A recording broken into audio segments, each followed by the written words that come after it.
Hello बच्चों, कैसे हैं आप लोग? तो आपको अगली क्लास में हमने जो आपको सिखाया समझाया था पिछली क्लास में हेनरी लॉ तक, तो आपको मुझे लगता है हेनरी के नियम तक, हेनरी लॉ तक आपको समझ में आ गया होगा। कोई दिक्कत कोई परेशानी नहीं होगी। अब हम लोग बात करने चल रहे हैं किसके बारे में बेटा? हम लोग बात करने चल रहे हैं अपना राउल्स के नियम के बारे में। ठीक है, किसके बारे में बात करेंगे भाई? राउल्स के नियम में, जैसा कि हम लोगों ने कहा था कि अगली क्लास में हम लोग राउल्स के नियम की बात करेंगे।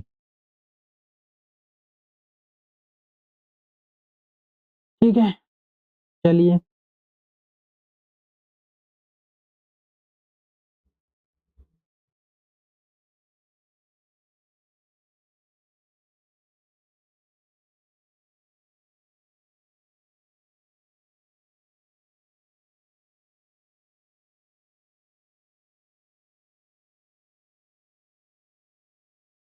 ठीक,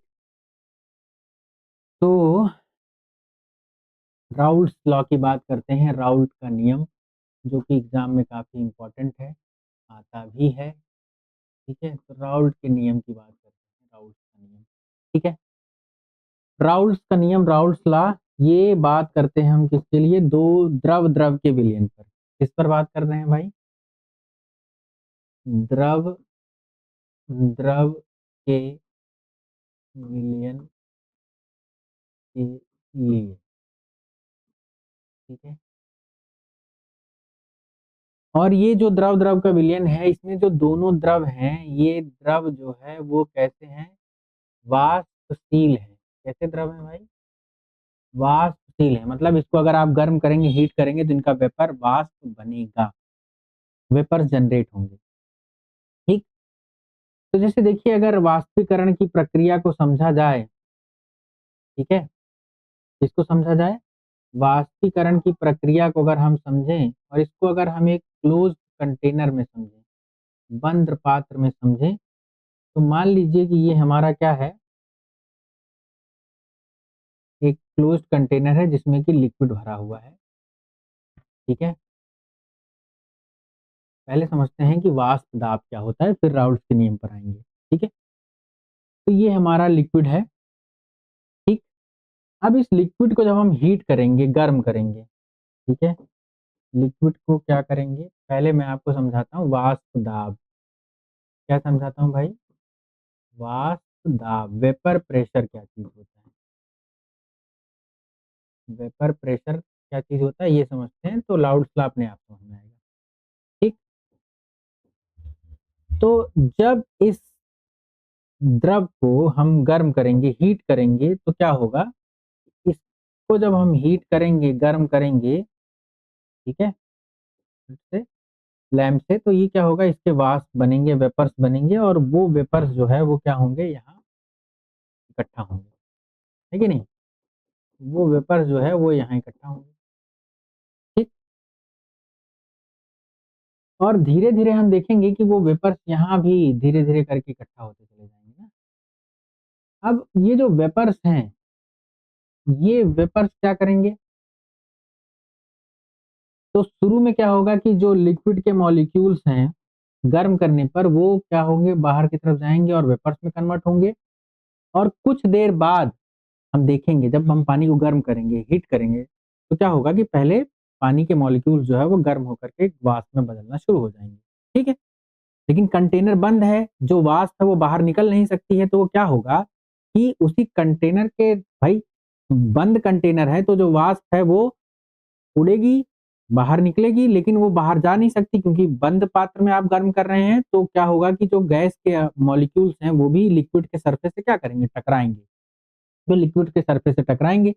अब गैस के अणुओं की गतिज ऊर्जा ज्यादा होगी और लिक्विड के जो सरफेस के मॉलिक्यूल हैं उनके अणुओं की गतिज ऊर्जा क्या होगी? कम होगी। ठीक, तो जैसे ही ज्यादा गतिज ऊर्जा वाला मॉलिक्यूल कम गतिज ऊर्जा वाले मॉलिक्यूल से टकराएगा, तो उसकी एनर्जी ट्रांसफर हो जाएगी उसको। तो क्या होगा कि जो गैस के मॉलिक्यूल्स हैं उसकी एनर्जी क्या हो जाएगी? घट जाएगी। तो जो गैस के मॉलिक्यूल्स हैं वो कन्वर्ट हो जाएंगे किसमें? लिक्विड में। और ये प्रोसेस, ये चीज जब आती है तो उस प्रोसेस को हम कहते हैं साम्यावस्था। मतलब देखिए, शुरू में क्या हो रहा है? ये जो प्रोसेस है इसको हम कह रहे हैं क्या? वाष्पीकरण। क्या कह रहे हैं भाई, वाष्पीकरण। जब जो हमारा लिक्विड के मॉलिक्यूल है वो किस में कन्वर्ट हो रहे हैं, गैस में, और लिक्विड के मॉलिक्यूल, गैस के मॉलिक्यूल जब लिक्विड में बदल रहे हैं तो इसको हम कहते हैं संघनन, कंडेंसेशन। क्या कहते हैं, संघनन कहते हैं, कंडेंसेशन कहते हैं। ठीक है भाई, तो दो प्रोसेस एक साथ चलते हैं, संघनन, ठीक है, दो प्रोसेस जो है वो एक साथ चलते हैं, संघनन और क्या चीज, वाष्पीकरण। ठीक है, शुरू में संघनन की दर कम होती है, वाष्पीकरण की दर ज्यादा होती है, बाद में संघनन और वाष्पीकरण दोनों की दर बराबर हो जाती है। यानी एक सिचुएशन आती है जिसको हम कहते हैं क्या, साम्य अवस्था। उस अवस्था पर क्या होगा कि वाष्पीकरण की जो दर है, साम्य अवस्था पर क्या होगा कि वाष्पीकरण की जो दर है वो बराबर हो जाएगी किसके, संघनन के। और ऐसी जब सिचुएशन आएगी, यानी वाष्पीकरण और संघनन की दर बराबर हो जाए, उस सिचुएशन में ये जो द्रव की सतह है, क्या है भाई, ये जो द्रव की सतह है, वाष्पीकरण और संघनन जब बराबर हो जाएंगे, वाष्पीकरण और संघनन की दर जब बराबर हो जाएगी, ठीक है, तो लिक्विड मॉलिक्यूल का वेपर में कन्वर्ट होना क्या कहलाता है, वाष्पीकरण। और वेपर मॉलिक्यूल का लिक्विड में कन्वर्जन क्या कहलाता है, संघनन। और जब वाष्पीकरण और संघनन दोनों की जो दर है, जब ये बराबर हो जाएगी, इक्वल हो जाएगी, उस कंडीशन में यहां पर, कहां पर भाई, उस कंडीशन में इस द्रव की सतह पर ये जो गैस के मॉलिक्यूल परपेंडिकुलर जितना प्रेशर जनरेट करते हैं, जितना दाब लगाते हैं, जितना दाब लगाते हैं, ये जो दाब लग रहा है, ठीक है, क्या लग रहा है, ये जो दाब लग रहा है, प्रेशर लग रहा है, उस प्रेशर को हम क्या कहते हैं, वाष्प दाब कहते हैं। तो जब वाष्पीकरण और संघनन की दर बराबर हो जाए, इस कंडीशन में द्रव की सतह पर, द्रव की सतह पर लंबवत लगने वाला बल, लंबवत लगने वाला बल क्या कहलाता है, वाष्प दाब कहलाता है, वेपर प्रेशर कहलाता है। ठीक है, वाष्प दाब कहलाता है, वेपर प्रेशर कहलाता है। ठीक है, तो ये जो वाष्प दाब या वेपर प्रेशर है उसी से रिलेटेड है हमारा क्या, राउल्स का नियम, राउल्स का लॉ। अब दो द्रव द्रव के विलयन है, उसके लिए दो द्रव द्रव के विलयन है, मान लीजिए कि दो द्रव हैं, ये लिक्विड सोल्यूशन है, इसके अंदर आपने दो लिक्विड डिसॉल्व कर रखे हैं। ठीक है, ए और बी, दो लिक्विड्स हैं इसके अंदर, ए और बी। ठीक, ए एक लिक्विड है और एक लिक्विड जो है वो है क्या हमारा, बी। दो लिक्विड्स आपने डिसॉल्व कर रखे हैं, दोनों वाष्पशील हैं, द्रव ए और बी। अब जाहिर सी बात है, जब इसको आप हीट करेंगे तो इसके वाष्प भी बनेंगे। आप इसको गर्म करेंगे, हीट करेंगे आप इसको, तो हीट करने पर क्या होगा, हीट करने पर क्या होगा, इसके वाष्प भी आपको यहाँ पर मिलेंगे। ठीक है, अगर ये क्लोज्ड कंटेनर हम मान रहे हैं, ठीक है भाई, कंटेनर अगर हमारा क्लोज्ड है तो यहाँ आपको इसके वाष्प भी दिखाई देंगे, इसके भी वाष्प बनेंगे और इसके भी वाष्प आपको दिखाई देंगे, बनेंगे। ठीक है, दोनों के वाष्प आपको मिलेंगे और ये दोनों ही द्रव की सतह पर क्या लगाएंगे, दाब लगाएंगे। ए के भी मॉलिक्यूल द्रव की सतह पर दाब लगाएंगे और बी के भी मॉलिक्यूल द्रव की सतह पर दाब लगाएंगे। इसके द्वारा लगाया गया दाब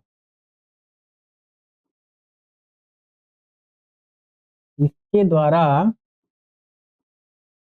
जो लगाया गया दाब है वो हम मान लेते हैं PA है, और इसके द्वारा जो लगाया गया दाब है वो हम मान लेते हैं कितना है, PB है। ठीक है, इसके द्वारा लगाया गया दाब कितना है, PA है, और इसके द्वारा लगाया गया दाब कितना है, PB है। ठीक, तो राउल्ट का नियम कहता है, इसका नियम भाई, राउल्ट का नियम कहता है, ठीक है, कि किसी वाष्पशील द्रवों के विलयन में प्रत्येक अवयव का जो आंशिक दाब है विलयन में उसके मूल अंश के समानुपाती होता है। वाष्पशील द्रवों के विलयन में प्रत्येक वाष्पशील द्रवों के विलयन में अवयव का प्रत्येक अवयव का आंशिक दाब, प्रत्येक अवयव का आंशिक दाब विलयन में उसके मूल अंश के समानुपाती होता है। आंशिक दाब विलयन में उसके मूल अंश यानी मूल प्रभाग के समानुपाती होता है। ठीक है, राउल्ट्स लॉ कुछ नहीं है, सिर्फ हेनरी नियम का ही क्या है, एक अनुप्रयोग है, हेनरी नियम का ही एक्सटेंशन है। वहां पर क्या था, गैस की विलेयता हम बात कर रहे हैं, यहाँ पर द्रव की द्रव में विलेयता। ठीक है, तो ये द्रव के वाष्प ही जो बने क्लोज कंटेनर में, वही तो गैस के ऊपर दबाव लग, विलयन की सतह पे दबाव लगा रहे हैं, और जितना ये द्रव की सतह पर दबाव लगाएंगे उतना ही मात्रा में क्या होगा, इनके मूल अंश जो है वो द्रव में घुलित होंगे। यानी कहने का मतलब ये है कि जो ए और बी दो द्रव हैं, इसके जो आंशिक दाब हैं वो समानुपाती होंगे इनके मूल अंश के। यही तो कह रहा है कि अवयवों के आंशिक दाब विलयन में उनके मूल अंश के समानुपाती होते हैं। यानी पी ए का, ए गैस ए का जो आंशिक दाब होगा वो उसके मूल अंश के समानुपाती होगा, बी का जो आंशिक दाब होगा वो बी गैस के मूल अंश के समानुपाती होगा। और प्रोपोर्शनलिटी हटाएंगे तो हम कांस्टेंट ऐड करेंगे, हम कह सकते हैं पी ए बराबर पी नॉट ए एक्स ए। ठीक है, पी ए बराबर क्या हो जाएगा बेटा, प्रोपोर्शनलिटी हटाएंगे तो ये फॉर्मूला इस तरह से बन जाता है, पी ए बराबर P not A x A.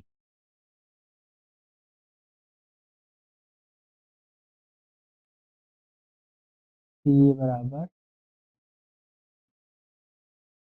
P not A x A. P A बराबर P not A x A.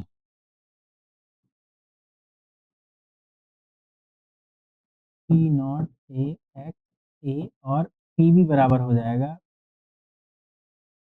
P B बराबर P not B x B. P A बराबर पी नॉट ए एक्स है और P B बराबर P not B x B. ठीक है, P A बराबर P not A x है और पी बी बराबर P not B x B. और विलयन का कुल दाब कितना हो जाएगा भाई, विलयन का कुल दाब कितना हो जाएगा, तो विलयन का जो कुल दाब है, टोटल प्रेशर जो है वो राउल्ट डाल्टन के नियम से आएगा कि कुल दाब जो है वो आंशिक दाब के योग के बराबर होता है। तो कुल दाब पी टोटल बराबर हो जाएगा P A plus P B. ठीक है, यही तो होगा, जो घटकों का दाब है भाई पी ए पी बी, यही तो टोटल दोनों मिलकर के दाब लगा रहे हैं, तो टोटल दाब कितना हो जाएगा, P A plus P B. ये जो आता है ये किसके नियम से आता है, डाल्टन के नियम से। डाल्टन का नियम कहता है कि जो घटकों का कुल दाब होता है वो आंशिक दाब के योग के बराबर होता है। तो पी टोटल बराबर क्या हो जाएगा, P A plus P B. यही हमारा क्या है, राउल्ट का नियम है द्रव द्रव के विलयन के लिए। ठीक है भाई, आए बात समझ। राउल्ट का नियम क्या कहता है, वाष्पशील द्रवों के विलयन में प्रत्येक अवयव का आंशिक दाब विलयन में उसके मोल अंश के क्या होता है, समानुपाती होता है। ठीक है, आई बात समझ में। ये हमारा राउल्ट लॉ है। ठीक, यहाँ से ये जो आपने लिखा है ये क्या है, राउल्ट का नियम है, राउल्ट लॉ। ठीक, तो प्रत्येक अवयव का आंशिक दाब उसके मूल अंश के क्या होता है, समानुपाती होता है। तो ए का आंशिक दाब उसके मूल अंश के समानुपाती, बी का आंशिक दाब उसके मूल अंश के समानुपाती, और इसको प्रोपोर्शनलिटी हटाएंगे तो कांस्टेंट ऐड करेंगे, पी ए के केस में पी नॉट ए और पी बी के केस में पी नॉट बी। ठीक, क्लियर है भाई, आ रहा है समझ में, कोई दिक्कत, कोई समस्या, कोई परेशानी? ठीक है, होनी नहीं चाहिए और होगी भी नहीं। ठीक, आगे बढ़ते हैं। देखिए, जहां पे पी ए क्या है, पी ए जो है ये आंशिक दाब है किसका, आंशिक दाब द्रव ए का, आंशिक दाब है किसका, ए का। और पी बी क्या है भाई, पी बी है आंशिक दाब किसका, पी बी जो है ये आंशिक दाब है बी का। ठीक है, क्लियर। और यहां पर एक्स ए क्या है, ए के मूल अंश या मूल प्रभाज, और एक्स बी क्या है, बी के मूल अंश या मूल प्रभाज, किसके, बी के, है कि नहीं। और पी टोटल यानी कुल दाब, पी टोटल यानी कुल दाब। क्लियर है। और फॉर्मूला क्या निकल के आया राउल्ट लॉ में, कि पी टोटल बराबर P not A x A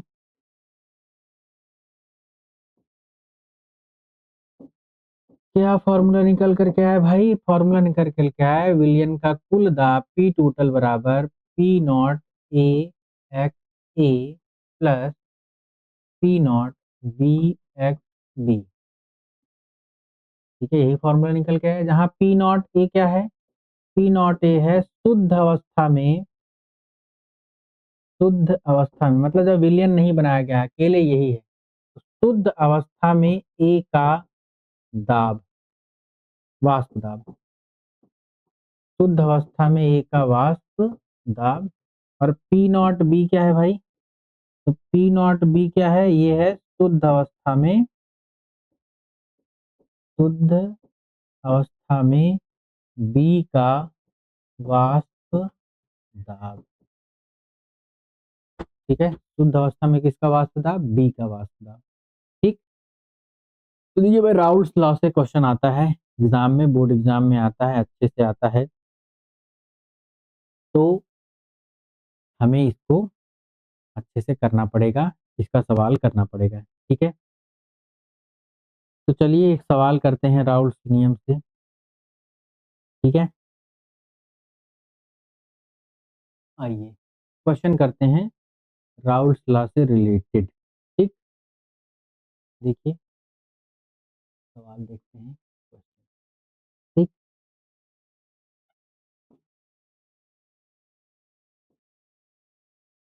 question देखिए, राउल्ट्स लॉ से रिलेटेड सवाल क्या कह रहा है, कह रहा है कि क्लोरोफॉर्म और डाइक्लोरोइथेन के वाष्प दाब क्रमशः 200 mmHg और 45 mmHg हैं।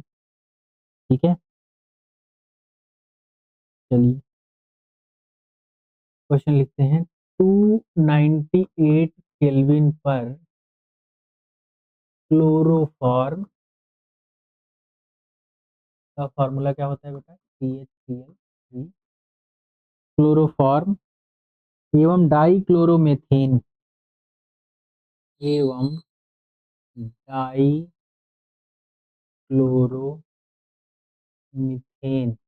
मेथेन एवं डाइक्लोरोमेथेन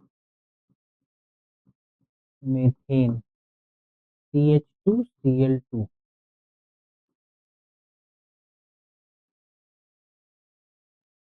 CH2Cl2 डाइक्लोरोमीथेन के वाष्प दाब क्रमशः 200 mmHg एवं 415 mmHg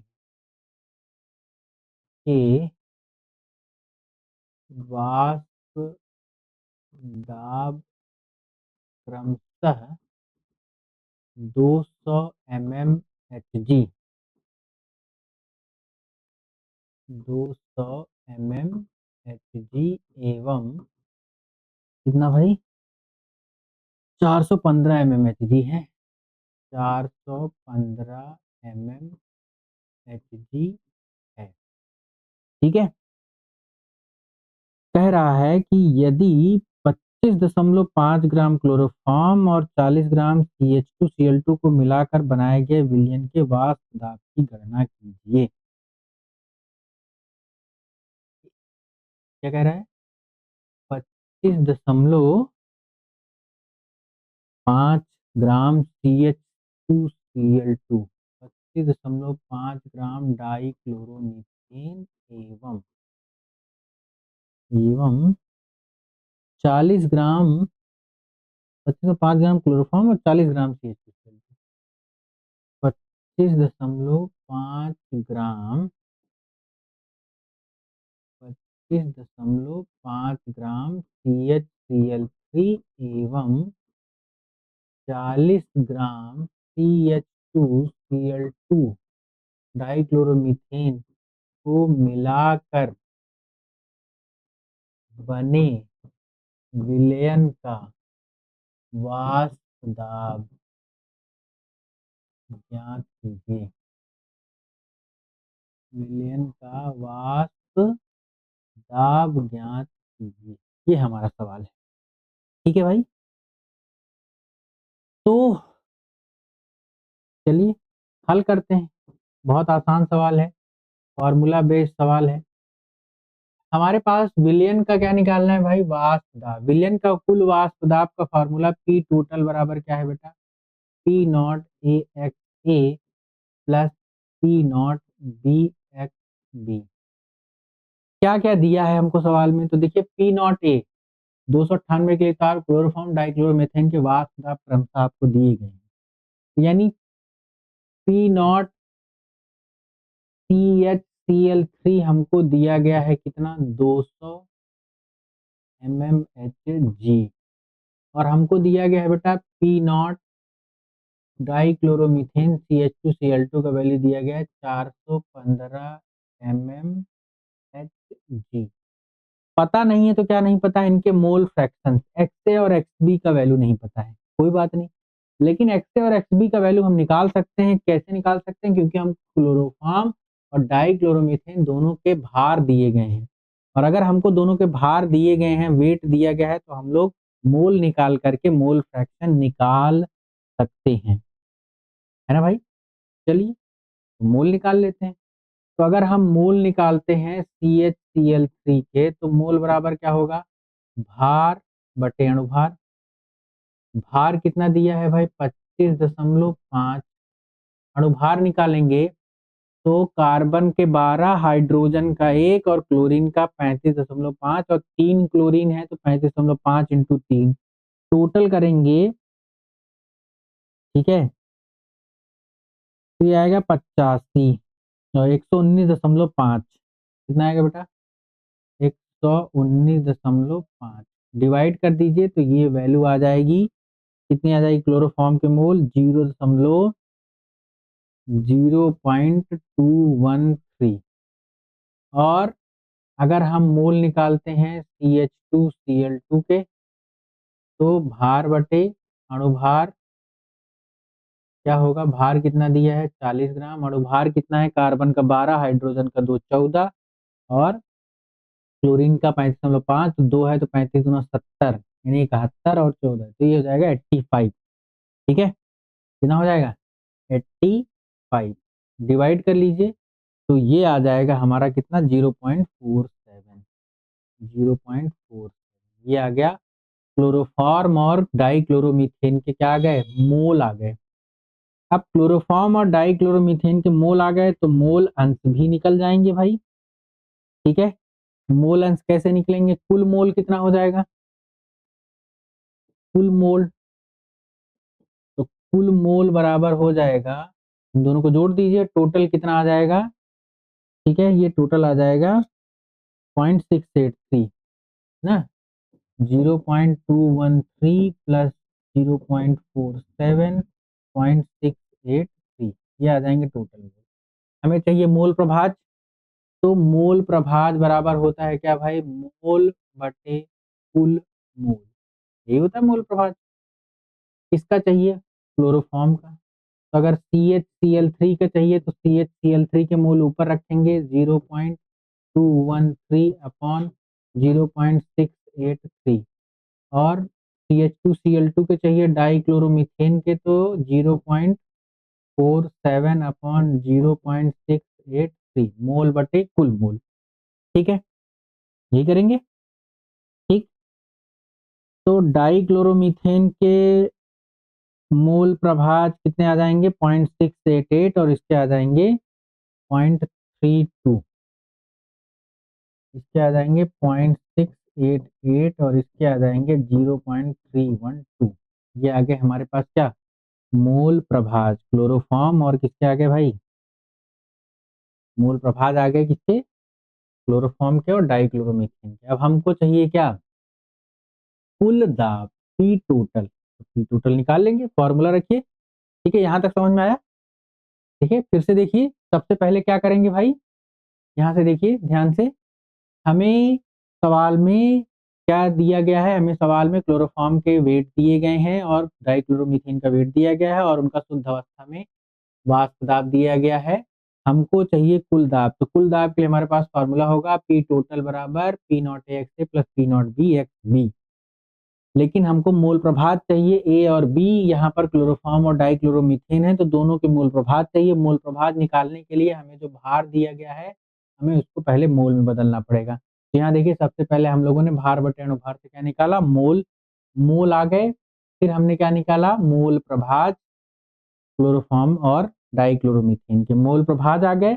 अब हमको चाहिए क्या, कुल दाब, तो फॉर्मूला देखते हैं क्या होगा भाई, पी टोटल बराबर पी नॉट ए यानी P naught CHCl3 into X CHCl3 plus P naught CH2Cl2 into mole प्रभाज किसके, CH2Cl2 के। वैल्यू रखिए, CHCl3 के पी नॉट का वैल्यू कितना 200, और मोल प्रभाज कितना आया है, देखिए यहाँ से मूल प्रभाज आया है 0.312 और उसका 0.688, तो क्या हो जाएगा, इंटू 0.312 प्लस पी नॉट 415 दिया गया था इंटू 0.688, इसको मल्टीप्लाई करेंगे।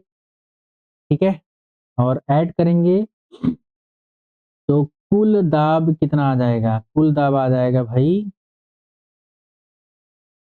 ये आ जाएगा 347.9 mmHg। ठीक है, कुल दाब, टोटल प्रेशर। ठीक है, आ रही है बात समझ में।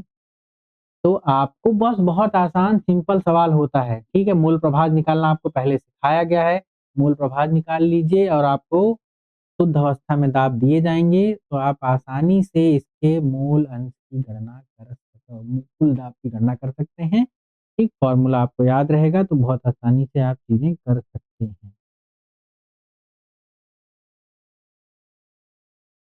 अगर देखिए यहाँ पर ध्यान दीजिए, शुरू में आइए जहाँ पे हम राउल्स लॉ समझ रहे थे, तो राउल्स लॉ हम लोग यहाँ समझ रहे थे।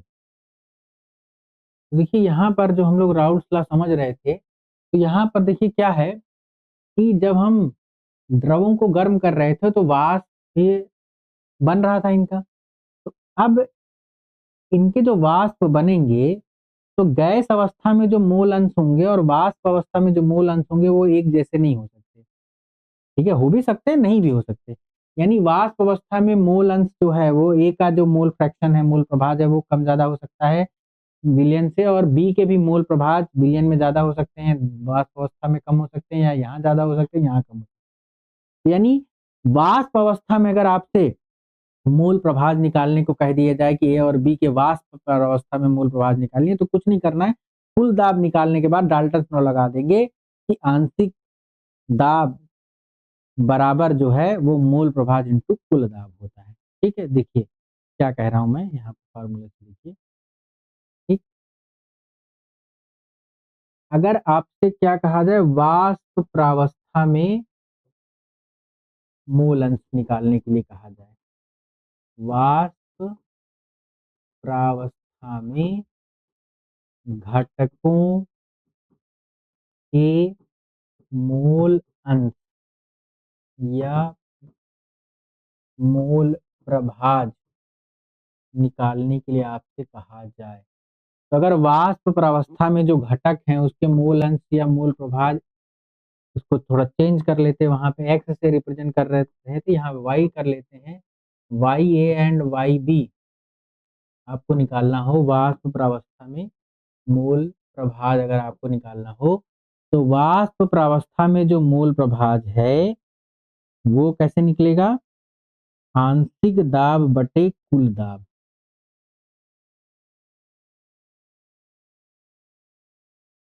वाष्प प्रावस्था में मूल प्रभाज अगर हमें निकालना है तो वाष्प प्रावस्था में मूल प्रभाज बराबर हो जाएगा आंशिक दाब बटे कुल दाब। ठीक है, आंशिक दाब बटे कैसे निकलेगा, कुल दाब। ठीक, और आंशिक दाब कैसे निकलेगा, ठीक, तो आंशिक दाब का जो फॉर्मूला होता है, वाष्प प्रावस्था में अगर हमें मोल अंश चाहिए तो वो मोल अंश कैसे निकलेगा, आंशिक दाब बटे कुल दाब।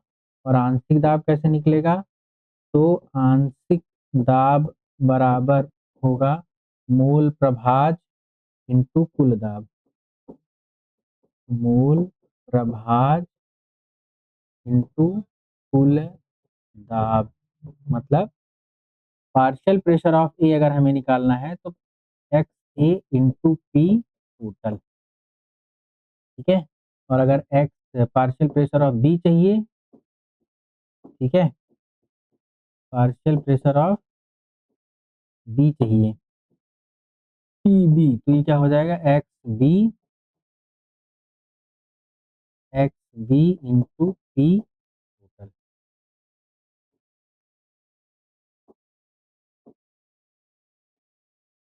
X B into P total. ठीक है, ये इनके आंशिक दाब आ जाएंगे, और आंशिक दाब अगर आ गया तो आपको मूल अंश चाहिए। तो मतलब कहने का ये हुआ कि अगर हमको वाई ए वाष्प अवस्था में चाहिए तो X B into P total, sorry, Y A बराबर हो जाएगा X A into P total upon P total. और अगर हमको वाई बी चाहिए तो Y B is equal to हो जाएगा x B into P total, आंशिक दाब बटे कुल दाब यानी पी टोटल। तो वाष्प प्रावस्था में अगर निकालना है तो इस फॉर्मूले से हम निकाल लेंगे। ठीक है भाई, अगर वाष्प अवस्था में आपसे विलयन के मूल अंश या मूल प्रभाज पूछे जाते हैं तो आप इस फॉर्मूले से निकालेंगे कि अगर ए यानी जो एक कंपोनेंट होगा, जैसे यहाँ पे क्लोरोफॉर्म का निकालना हो तो क्लोरोफॉर्म के मूल प्रभाज आप निकाल ही चुके हैं, into P total upon P total. और डाइक्लोरोमीथेन का निकालना है तो मूल प्रभाज into P total upon P total. ये करके हम क्या कर देंगे, वाष्प प्रावस्था में मूल अंश या मूल प्रभाज निकाल लेंगे।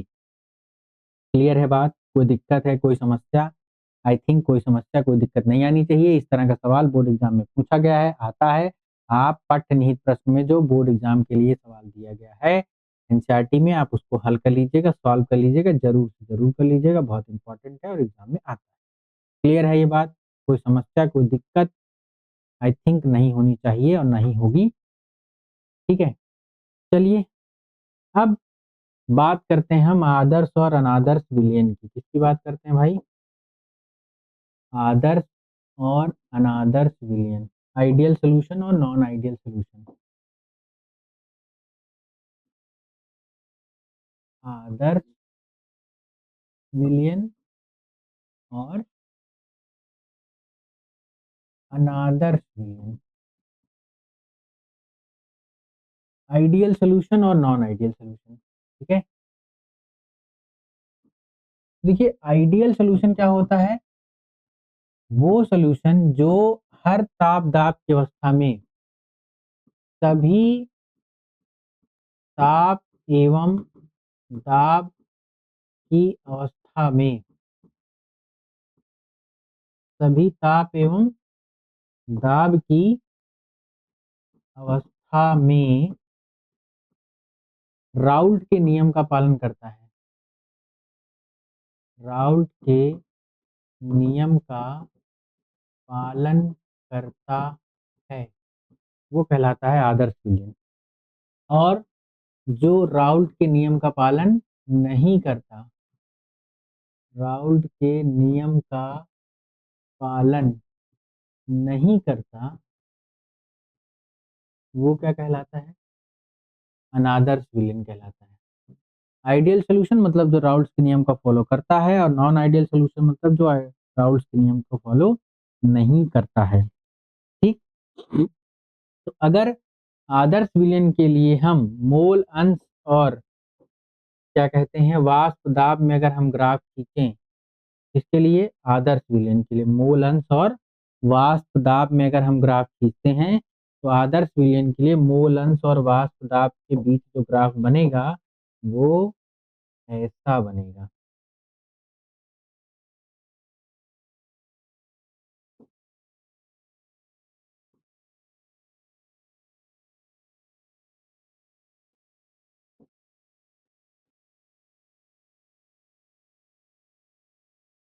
ये हमारा आएगा पी टोटल जो कि होगा P A plus P B. ठीक, आ रही बात समझ में भाई? और यहाँ पे हमारा क्या है? वाष्प दाब है। ठीक, और यहाँ पर इस लाइन पर क्या है? मोल अंश है। ठीक है, आ रही बात समझ में? तो जो आदर्श राउल्स के नियम का पूरी तरह पालन करेगा उसको हम कहेंगे क्या? आदर्श विलयन। और जो राउल्स के नियम का पालन नहीं करता उसको हम क्या कहते हैं? अनादर्श विलयन। ठीक है,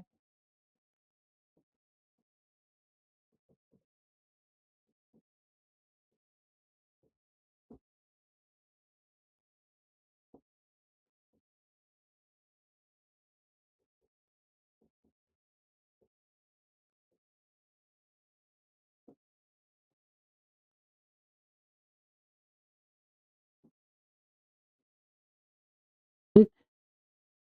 तो जो आदर्श के नियम का पालन करता है वो क्या कहलाता है? जो राउल्स के नियम का पालन करता है वो क्या कहलाता है? आदर्श विलयन। और जो राउल्स के नियम का पालन नहीं करता वो क्या कहलाता है भाई? अनादर्श विलयन। ठीक है, राउल्स के नियम का जो पालन करता है वो क्या कहलाता है? आदर्श विलयन। और जो राउल्स के नियम का पालन नहीं करता वो कहलाता है क्या? अनादर्श विलयन। ठीक है,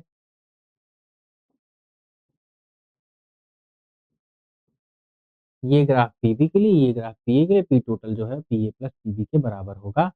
और जो राउल्स के नियम से विचलन प्रदर्शित करते हैं वो या तो राउल्स के नियम से विचलन जो है वो दो तरीके का होगा, धनात्मक, और राउल्स के नियम से विचलन कैसा होगा? ऋणात्मक। ठीक, और उसका जो ग्राफ बनेगा उसका ग्राफ अगर हम देखें तो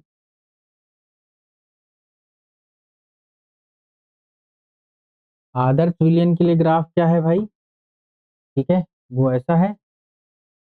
आदर्श विलयन के लिए जो ग्राफ है वो ऐसा है।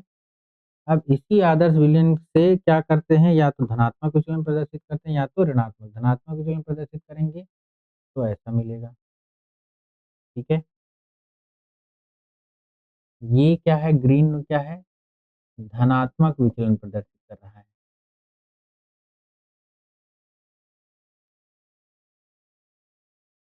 ग्रीन वाला कैसा प्रदर्शित कर रहा है? धनात्मक, ठीक, और ऋणात्मक विचलन देखिए ये नीचे से ग्राफ जाएगा इस तरह से, ठीक। जो रेड वाला है ये क्या प्रदर्शित कर रहा है, ऋणात्मक विचलन, मतलब जो राउल्स के नियम से ज्यादा। भाई देखिए आदर्श और अनादर्श विलयन का क्या मतलब है, ऐसा विलयन जिसके लिए पी टोटल जो हम निकाल रहे थे, वाष्प दाब निकाल रहे थे ना राउल्स के नियम से, राउल्स के नियम से क्या निकाला था, वाष्प दाब।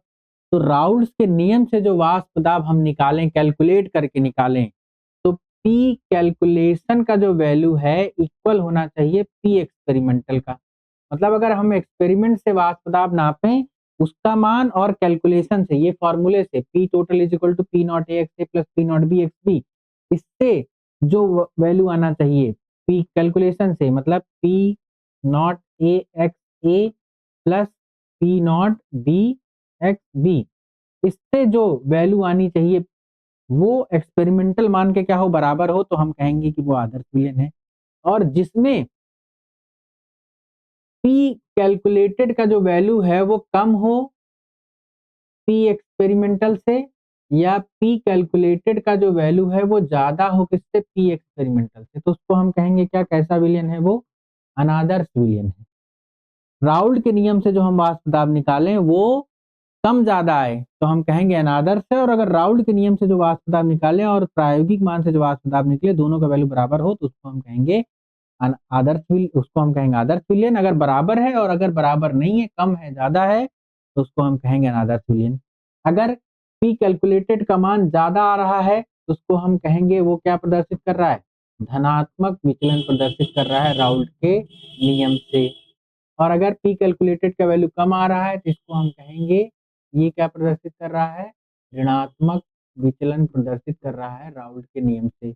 अगर आंशिक दाब का मान कम आ रहा है, राउल्ट के नियम से वाष्प दाब का मान कम आ रहा है तो ऋणात्मक विचलन, ज्यादा आ रहा है तो धनात्मक विचलन, और अगर बराबर आ रहा है तो हम कहेंगे वो आदर्श विलयन है और राउल्ट के नियम का सभी दशाओं में पालन करता है। ठीक है, आई थिंक आपको समझ में आ गया होगा। घर जाकर के घर पर आप किताब से अच्छे से राउल्ट का नियम पढ़ लीजिएगा और उससे रिलेटेड जो सवाल एक मैंने कराया है बाकी सवाल आप कर लीजिएगा। ठीक है, अगर आप प्रैक्टिस करेंगे, अच्छे से करेंगे तो आपको अच्छे से आसानी से समझ में आएगा। ठीक, देखिए ज़्यादा सवाल हम नहीं करा पा रहे हैं, प्रैक्टिस हम अभी आगे कराएँगे। पहले आप समझ लीजिए, पढ़ लीजिए, खुद से करिए क्योंकि समय कम है, तो हम लोग जल्दी से जल्दी चीज़ों को आसानी से करने की कोशिश करते हैं। ठीक है भाई, आई थिंक आई होप आपको समझ में आ गया होगा। राउल्ट्स नियम बहुत इंपॉर्टेंट है, इससे सवाल आ सकता है। बोर्ड एग्जाम में 5 नंबर का पिछले साल पूछा गया था, आगे भी इस साल भी रिपीट हो सकता है, कोई वो बड़ी बात नहीं है। आदर्श विलयन अनादर्श विलयन के बारे में पूछ सकता है। और इसके पहले जो हम सांद्रता के बारे में पढ़े, कंसंट्रेशन के बारे में पढ़े, कंसंट्रेशन का भी सवाल एग्जाम में आ सकता है। तो आपके 2 टॉपिक पूरे हो गए। आप इन चीज़ों को अच्छे से पढ़ लीजिएगा, लिख लीजिएगा और समझ लीजिएगा। क्लियर है ये बात? कोई दिक्कत, कोई समस्या, कोई प्रॉब्लम नहीं है? ठीक है? तो चलिए, अब हमारा इस विलयन वाले चैप्टर का एक पार्ट बचता है जिसको हम कहते हैं विलयन के अणुसंख्य गुणधर्म, कोलिगेटिव प्रॉपर्टीज। इसके बारे में बात हम लोग अगली क्लास में करेंगे। तब तक के लिए आप अच्छे से पढ़िए, लिखिए और समझिए। ठीक है? चलिए नेक्स्ट क्लास में मिलते हैं।